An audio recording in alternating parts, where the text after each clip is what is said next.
entretenimento, ele tem um poder de preencher uma sociedade. A gente entende que não é só de trabalho, dinheiro, comer, estudar, vive um ser humano. Ele, de fato, o entretenimento ele é uma necessidade.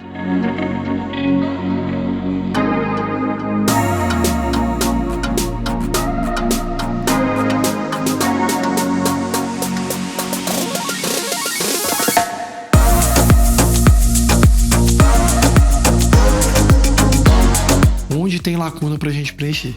A gente preencheu muito legal aqui o plano piloto. Agora, onde tem outras lacunas aqui no Distrito Federal e no Brasil pra gente preencher com essa nossa tecnologia de desenvolver produtos de entretenimento? Os artistas gostam de tocar em Brasília hoje. Quando você pega um Sepultura, você pega um Caetano Veloso, que vão fazer 10 shows de despedida, Brasília sempre vai estar na rota. Isso não acontecia antigamente. O impacto de uma arena bem gerida, bem movimentada, vai para todas as áreas que consomem ela, seja ela na parte esportiva, seja ela na parte cultural, seja ela na parte do turismo. Então a gente consegue agregar as mais diferentes frentes, botando Brasília com uma capacidade que o brasileiro não sabia que tinha. A gente tem uma capacidade de hotelaria, de hospitalidade, de receber grandes eventos. Nosso aeroporto é espetacular. Na minha opinião, o melhor aeroporto do Brasil. Nós somos o segundo em movimento. A nossa rede hoteleira é muito boa, tende a crescer mais, precisamos de um hotel 6 estrelas na cidade, mas mesmo assim Brasília se consolida como um dos principais destinos quando você quer falar de entretenimento ou eventos. O entretenimento, ele é muito visto como algo passageiro, né? Principalmente na nossa cultura, que a gente não tem empresas a gente não tinha onde se espelhar quanto empresa. Qual empresa que ficou grande em eventos no Brasil, em Brasília, se a gente faz um recorte para a nossa cidade? Então a gente não tinha isso. Mas quando a gente começa a fazer um paralelo, um benchmark em outras empresas, nas empresas até dos nossos pais, né? Se a gente parar para pensar, como que cresce uma empresa, né? É investindo nela mesmo. Então acho que esse olhar fez com que a gente lá atrás já começasse certo, pelo menos com um pensamento certo.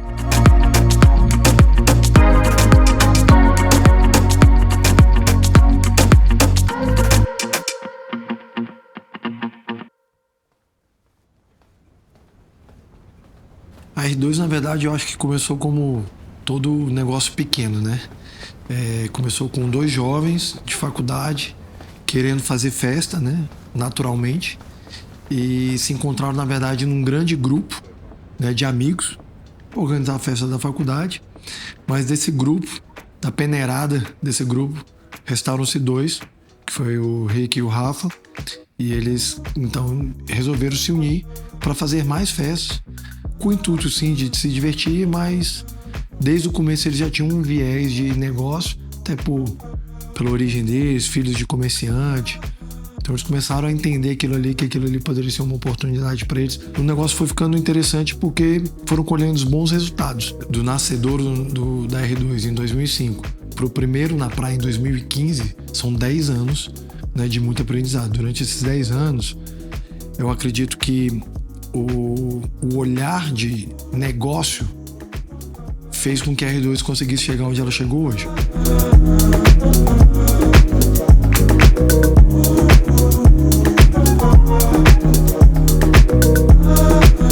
Para o nosso nicho de festas mainstream, as festas que vinham de fora, principalmente do Rio de Janeiro, as temáticas do Rio de Janeiro, sempre venderam muito bem aqui em Brasília. O que a gente percebeu? Tinha muita aderência, só que, na verdade, eram conteúdos que contavam uma realidade cultural daquele estado, daquela cidade. E a partir daí a gente começou a entender que a gente teria a capacidade de produzir conteúdos com a nossa cara, para o nosso público, e sempre com um viés assim, saudosista da nossa cidade. Então acho que o grande estalo foi, do ponto de vista de negócio, ter conteúdos atraentes é o que vai fazer a gente ter sucesso, legal. Então como criar os nossos conteúdos? E aí sim, a confiança do público e essa aderência, o sucesso dessa aderência foi muito ligado à qualidade do que a gente vem entregando, principalmente conforto, né? Eu acho que quando a gente sai de um pensamento em que a jornada do cliente é comprar um ingresso, assistir um show comer e beber alguma coisa e ir ao banheiro e você resolver essa jornada de uma forma que o cliente perceba que a gente pensou nele, né? Um banheiro sem fila, uma entrada sem fila, é um show com um som bom, uma cenografia envolvente. Aí a gente começou a ter retenção de público e realmente ter essa clientela. E aí ficou, pra gente incentivou ainda mais criar mais novos conteúdos, né? Novas marcas, novas temáticas, até chegar ao ápice ali nosso na questão de eventos, que foi o primeiro da praia. Me chamo Bernardo Bessa, sou diretor de operações aqui da Arena BRB Mané Garrincha e da Arena BRB Nilson Nelson. E a gente tem um complexo aqui de 820 mil metros quadrados. Então tudo que acontece na nossa área, na nossa gleba, passa necessariamente pela nossa mão, seja na produção ou seja simplesmente como uma casa de locação onde o produtor vem, acopla o seu evento e realiza a sua produção. Mesmo quando só se acopla um evento aqui, a gente tem toda uma equipe para garantir que os padrões mínimos de qualidade, de segurança, de entrega sejam estabelecidos. Então, desde que assumimos a concessão, a gente assume a concessão 2 meses depois que começa a pandemia, a gente começa a operar verdadeiramente em questão de eventos em março de 2022. De lá para cá, são mais de 500 eventos realizados. Já passaram pelo complexo aqui, somente em questão de eventos, mais de 5 milhões de pessoas. Então, os números são muito expressivos. A gente consegue recolocar Brasília na rota cultural do Brasil, na rota dos grandes eventos, tanto esportivos quanto de entretenimento. A gente recebe os dados dos produtores de todos os eventos que acontecem aqui. A gente realizou, por exemplo, Red Hot Chili Peppers em novembro do ano passado, e 58% do público era de fora de Brasília, com um número extremamente expressivo. Nessa mesma semana, a BH soltou a taxa de ocupação hoteleira, foi de 100%. Eu tive amigos, inclusive o produtor da Red Hot Chili Peppers, que se não ficasse lá em casa, ficaria no estado do Goiás. Eu tive gente ficando em Anápolis. Então a gente deu um sold out na rede hoteleira. Agora no show do Bruno Mars batemos 93% no final de semana. No final de semana em Brasília a gente sabe que a rede hoteleira ela tem uma vacância maior. Então o impacto que isso tem na economia, no turismo do Distrito Federal é absurda. Os dados até recentemente o próprio secretário de Turismo soltou. Só no final de semana do Bruno Mars o impacto na economia do Distrito Federal foi de mais de 200 milhões de reais. Então a importância econômica, a importância turística cultural de fazer esses eventos aqui em Brasília é enorme. Brasília volta a virar uma rota, ou na verdade não volta, ela começa. Ela nasce como uma grande rota de eventos internacionais. Hoje, se você olhar os grandes shows que acontecem no Brasil, quase sempre eles vão passar por Brasília. Vai ser São Paulo, Rio e Brasília entrando ali. Coisa que o espaço que antigamente era ocupado ou por Curitiba, ou por BH, ou por Porto Alegre. E agora Brasília se estabelece talvez como terceiro, talvez segundo grande polo de entretenimento no Brasil. A gente já realizou festas de 15 anos, de 18 anos, já realizamos casamentos, já realizamos shows gigantescos, jogos internacionais de futebol, já realizamos, por exemplo, a Billie Jean Cup, que é a Copa Davis feminina, do lado de fora numa arena que montamos. Agora, em dezembro de 2024, vamos realizar pela primeira vez na história da modalidade o Finals de Beach Tennis, que é compatível com Finals de tênis. Vai pegar as 8 principais duplas do mundo e vão jogar. Vai ser aqui dentro do ginásio, que é a segunda etapa. Vai ser a primeira vez no Brasil que um evento indoor de beach tênis vai acontecer. A gente já realizou rodeio, a gente já... Festa infantil que tem quase diariamente, jogos corporativos, eventos corporativos dentro do nosso andar de escritórios. Então a gente acaba por receber quase todo tipo de evento. Feiras, realizamos já o evento da CNI, que é um evento gigantesco de robótica. A Campus Party acontece todo ano aqui em Brasília e ano que vem a nacional será aqui. A gente já recebeu feira de turismo. A gente recebe todos os tipos de evento pela facilidade. Eu consigo ter espaço aqui para fazer um evento para 10 pessoas e para fazer para 100 mil pessoas.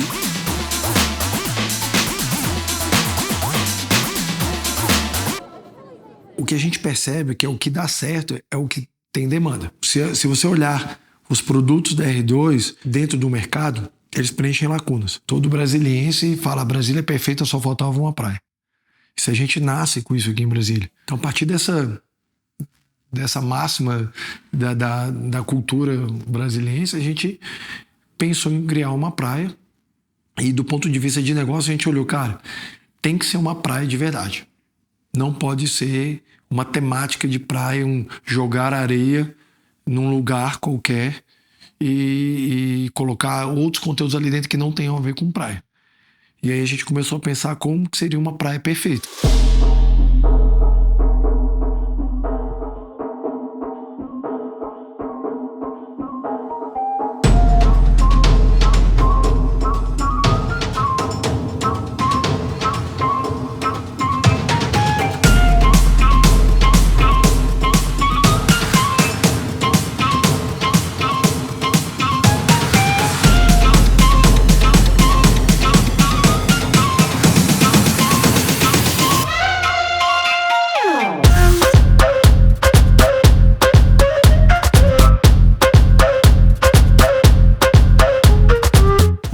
perfeita tem que ter esporte, lógico.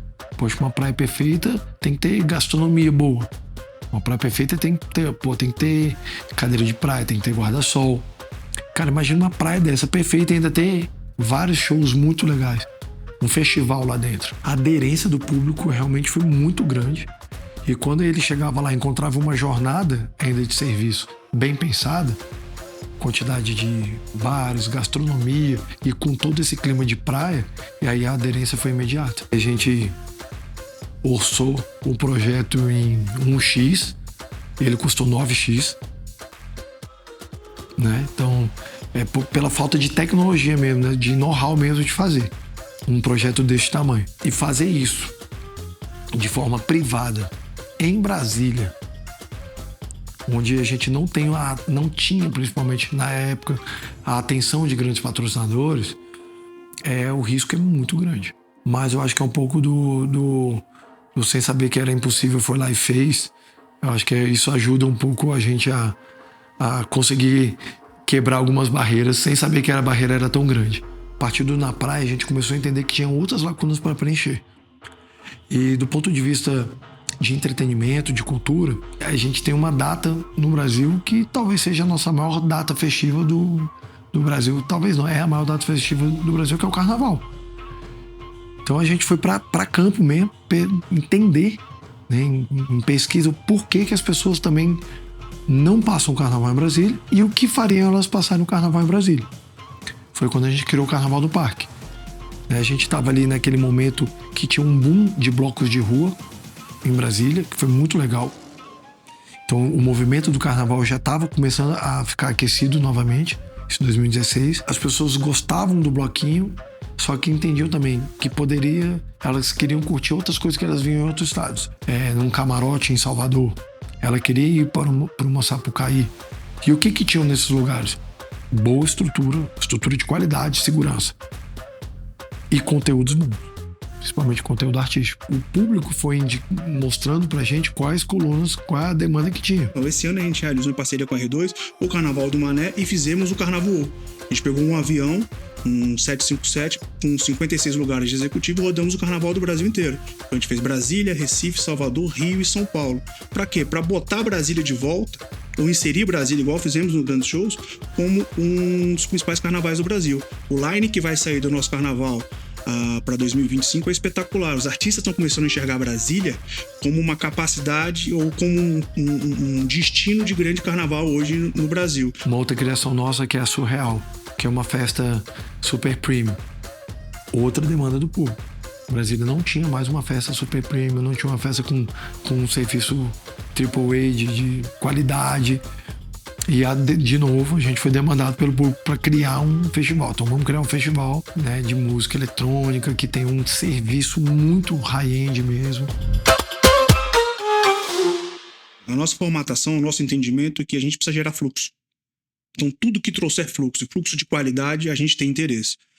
E em conversas aqui, nasceu com o Flávio Queiroz, com o Flavinho Queiroz da Playbar, a ideia de criar alguma coisa voltada para o entretenimento, voltada para a gastronomia. E ele rapidamente já plugou a R2 e nasceu o Mané Mercado. O Mané Mercado era um galpão que foi criado na época do Pan-Americano, que era uma área de aquecimento para os eventos que aconteciam dentro do ginásio Nilson Nelson. E que quando a gente pega a concessão, o que a gente vai fazer com isso? Até estacionamento de ambulância a gente pensou em colocar ali.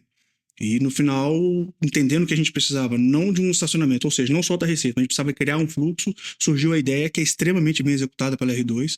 Eu acho que o case de sucesso de Brasília hoje, quando você fala de entretenimento, de gastronomia, eu acho que até de modelo de negócio, o Mané é fundamental.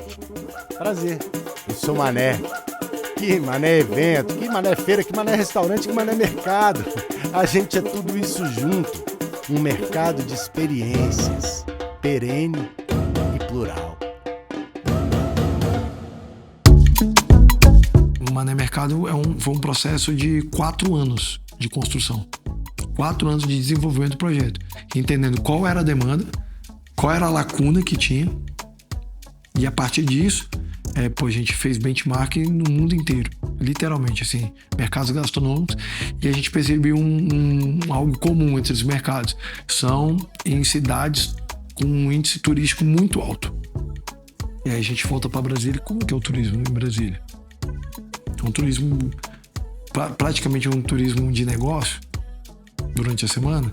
Como que a gente vai criar um produto turístico para um lugar que não tem turista 7 dias por semana? Foi quando a gente entendeu que a gente tinha que criar um produto para o cidadão brasileiro. A gente está num centro, num aparelho cultural, né, que é esse centro de Brasília, num aparelho esportivo também. E como que eu poderia criar algo que eu atenda a essas demandas culturais e esportivas que teriam aqui também, né? Então, assim, os maiores shows de Brasília são aqui, né? Os maiores eventos de Brasília são aqui. Então, a gente criou pensando nessa demanda também. Outro exemplo é o próprio o Esfera, que são os escritórios aqui do estádio, que foi uma criação nossa em conjunto com a própria Arena, né, a Arena BSB e com a TRK, onde a gente entendeu que faria sentido ter escritórios numa arena de eventos. Então, no dia de jogo de futebol, eu estou no meu escritório vendo o jogo. No dia de um show, eu tô no meu escritório vendo um show. E a Coca-Cola Company tá aqui, Red Bull tá aqui, Heineken tá aqui, Girafas Nacional tá aqui e diversas outras. Empresas de investimento, a gente perde a conta de quantas tem aqui. E no final do dia, quando tem evento, eles têm ingresso garantido, independente da atração, e conseguem fazer um relacionamento B2B ou B2C fundamental para cada empresa, para cada objetivo empresarial deles. Isso também é muito inovador, isso foi muito atraente. Hoje a gente tem aí uma fila de espera grande para empresas terem escritórios aqui dentro também. Então a gente conseguiu criar dentro do nosso ecossistema uma interligação das coisas que acontecem aqui, que no final de tudo gera fluxo e resultado para a gente. Então a gente não olha dinheiro pelo dinheiro, a gente olha um fluxo, uma coisa que faça sentido, que gire a nossa economia de forma constante. A gente não está preocupado quando a gente vai fazer a curadoria dos eventos, num evento que paga mais. A gente está preocupado com um evento que faça sentido com o mês que nós estamos e com o ecossistema e com o movimento que a gente quer dar. Então, mais uma vez, se a gente olhasse dinheiro por dinheiro, provavelmente o estacionamento à época seria melhor. Hoje, o estacionamento não valeria nada em prol do que tem o Mané Mercado girando. Emprego, economia, fluxo, só o Mané Mercado que ele me gera de visita no estádio é um absurdo. Então, tudo isso aqui me dá uma outra coisa, me dá a valorização do name rights. Então, o meu name rights vai valer cada vez mais de acordo com o número de pessoas e o número de eventos que eu consigo organizar e receber aqui durante um ano. O público de Brasília é um público muito exigente. A régua é muito alta. Então, essa demanda de qualidade que o público de Brasília ela exige, ela nos fez chegar mais e fez com que o mercado inteiro também somos vanguardistas, somos precursores de um movimento de grandes eventos, de eventos de grande qualidade. Sim, não somos os únicos, mas isso fez com que o mercado inteiro, né, de Brasília tivesse um nível muito maior. Estive recentemente agora em Fortaleza com um dos maiores produtores e ele falou que o pessoal de Brasília continua em Brasília para não subir o sarrafo, falou brincando naturalmente, para fora de Brasília, porque a entrega em Brasília ela é muito forte e a gente tem uma responsabilidade muito grande nisso. Por isso que nós somos, entre aspas, chato naquele que vai entrar aqui dentro, mas aquele que entra aqui não quer sair, porque a qualidade de entrega e os resultados que a gente consegue entregar são espetaculares. Então, Brasília vira assim, a gente tem um ticket médio muito bom, a gente tem uma facilidade muito boa de hotelaria, de chegada. Nós somos a única capital do Brasil que tem voo direto para todas as capitais. Eu uso dizer que em Brasília, para eventos comerciais, de venda de ingressos, grandes shows, grandes festivais, a qualidade dos eventos de Brasília é muito superior e talvez a melhor do Brasil. Hoje, assim, a quantidade de empregos que são gerados, quantidade de fornecedores dentro da nossa cadeia, né? E a quantidade, inclusive, mesmo de transações financeiras que a gente faz dentro de todos os nossos negócios, realmente elas mexem em ponteiros importantes da cidade. Eu peguei Uber esses dias, o cara falou, quando eu não sou Uber, eu trabalho no estádio, como segurança em quase todos os eventos. Então, a gente não consegue enxergar isso, essa quantidade de empregos temporários que a gente abre, ou intermitentes, por conta dos eventos.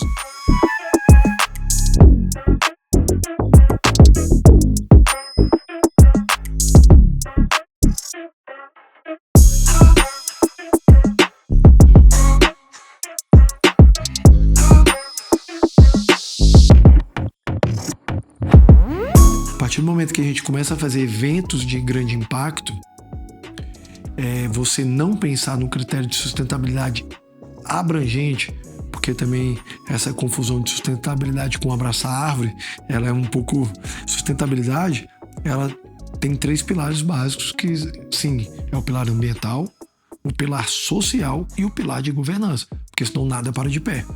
Então, na verdade, não é uma bandeira, não é nem um pilar dentro da R2. A sustentabilidade, ela é a plataforma. E eu ainda colho tudo isso do ponto de vista social. Então, assim, não tem por que não fazer. Quando a gente passa assim, um evento lixo zero, onde a gente desvia mais de 90% de todo o lixo produzido de lixões, e quando eu uso quem trabalhava em lixão, comunidade catador de lixo, para trabalhar dentro do evento, fazendo o recolhimento do lixo, a separação e a destinação disso, aí você consegue fechar uma cadeia inteira.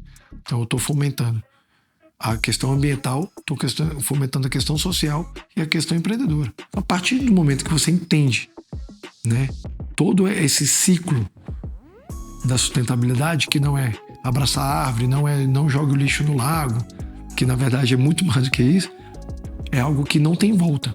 Não tem volta. E de fato, ela mexe ponteiros em todos os pilares pra gente.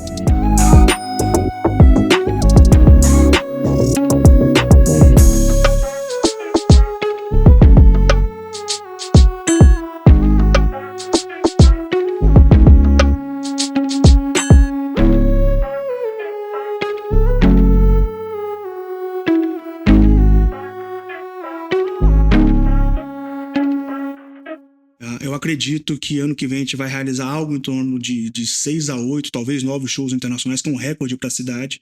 A gente tem um contrato com o São Paulo Futebol Clube. Toda vez que o Morumbi estiver disponível e nós estivermos disponível, o São Paulo jogará aqui. Nesse ano realizamos São Paulo e Corinthians. Acho que é a primeira vez que São Paulo e Corinthians é realizado fora do estado de São Paulo. Recebemos a Seleção Brasileira depois de 5 anos. A Seleção Brasileira tem vontade de voltar aqui em 2025. A gente tem um carnaval retornando mais forte em 2025. A gente tem grandes artistas nacionais comemorando 20 anos. Você tem grandes festivais nacionais retornando. A gente tem a possibilidade de trazer um festival internacional vindo da Europa em 25 ou 26. Festival esse que nunca aconteceu na América do Sul e que vai colocar Brasília como destino de um dos principais festivais do mundo. Então, 25 é um ano de consolidação da nossa arena. Nós não temos um time de futebol na Série A do Campeonato Brasileiro há mais de 15 anos, quase 20 anos. E mesmo assim a gente conseguiu fazer esse ano quase não, 17 partidas oficiais de futebol. A gente botou o Campeonato Candango, que outra hora tinha 2, 3 mil pessoas numa final, com 2 finais que tinha 15 mil pessoas cada. Ou seja, não é brincadeira. O São Paulo Futebol Clube jogar aqui como segunda casa, tendo o Pacaembu disponível no estado, mostra a capacidade de entrega que Brasília tem, que o nosso estádio tem, a nossa Arena BRB consegue fazer para o brasiliense. Nosso estádio já é o maior estádio em Brasil em número de eventos realizados e a gente quer colocar ele em 2025, se não como mais, mas entre os 3 estádios mais relevantes da América Latina. Pra gente, o maior elogio é quando uma pessoa fala assim, nossa, esse lugar é tão bom, aí eu pergunto pra ela, por que é tão bom? Eu não sei, é porque é muito bom. Porque não é um ponto que fez ela gostar ou não, é o todo, né? Então a gente sempre está pensando no todo, melhorar o todo. E o que faz ser sustentável é como a gente administra esse negócio, que é olhando para isso todos os dias. Todos os dias. Então, de fato, quem manda na nossa empresa é o cliente. O DNA da R2 é preencher lacunas com muita qualidade, né? Isso começou com eventos, né? E hoje a gente passa um pouco a barreira de eventos, né? E entende que o entretenimento, né? A própria missão da R2, né? Ela fala um pouco disso, né?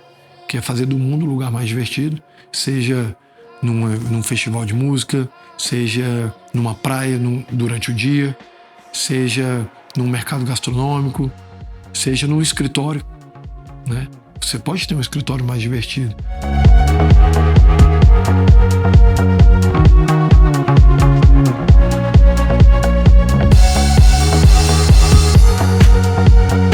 Cultura é o que a sociedade consome, o que ela cria, o que ela faz, o que ela adere. Então você fazer isso de forma bem feita, você vai, de fato, abrir o leque para outros movimentos culturais, que é hoje como a gente pensa, também abranger um pouco mais o que a gente faz hoje. Nós, do entretenimento, da cultura, podemos ser um grande fomentador da arrecadação de alimento, por exemplo. Com arrecadação de alimento, com doação de alimento e com uma boa distribuição. O entretenimento ele pode preencher outras lacunas também que a gente ainda não olhava. E a gente vem olhando muito para isso, né? Situações onde a pessoa possa viver dentro de um lugar bem pensado também, onde ela possa passar momentos em um lugar que também foi pensado para ela. Eu acho que o legado é invista e leva a sério, que realmente a gente pode construir empresas grandes aqui em Brasília. Brasília exportando um pouco aí dessa cultura empreendedora. Então tem muita lacuna ainda para a gente preencher e acho que aí vai por pelo menos mais uns 100 anos aí.